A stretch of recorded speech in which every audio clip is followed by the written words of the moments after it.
ನಿನ್ನೆ ನಾನು ಕಾರ್ತಿಕ ಹುಣ್ಣಿಮೆ ಇದ್ದಿದ್ದರಿಂದ 365 ಬತ್ತಿ ದೀಪಾರಾಧನೆ ಮಾಡಿದೆ ಶಿವನ ದೇವಸ್ಥಾನದಲ್ಲಿ. ಆ ವಿಡಿಯೋ ಇಲ್ಲಿ ಶೇರ್ ಮಾಡ್ತಾಯಿದ್ದೀನಿ. ನನಗೆ ಕೆಲವರು ಮುಂಚೆನೇ ಮೆಸೇಜ್ ಮಾಡಿದರೆ ಹೇಗೆ ಮಾಡಬೇಕು ಅಂತ ಅಂದ್ಬಿಟ್ಟು ನನಗೆ ಟೈಮ್ ಆಗಲಿಲ್ಲ, ಸಾರಿ.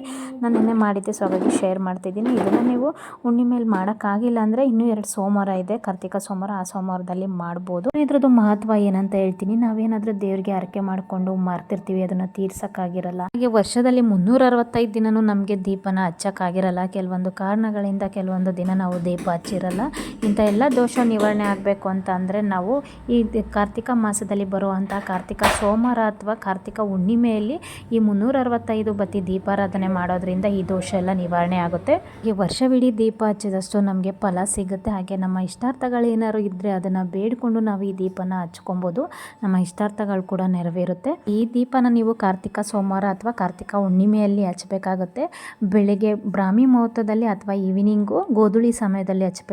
ಇದನ್ನು ಎಳ್ಳೆಣ್ಣೆ, ಕೊಬ್ಬರಿ ಎಣ್ಣೆ ಅಥವಾ ತುಪ್ಪದಿಂದನೇ ಹಚ್ಚಬೇಕು. ಹಾಗೆ ದೀಪ ಹಚ್ಚುವಾಗ ನೀವು ಊದ್ಗಡ್ಡಿಯಿಂದನೇ ಹಚ್ಚಬೇಕು. ಈ ದೀಪನ ಹತ್ರದಲ್ಲಿರುವಂಥ ಯಾವುದಾದ್ರೂ ಶಿವನ ದೇವಸ್ಥಾನದಲ್ಲಿ ಹಚ್ಚಿದ್ರೆ ತುಂಬಾ ಒಳ್ಳೆಯದು.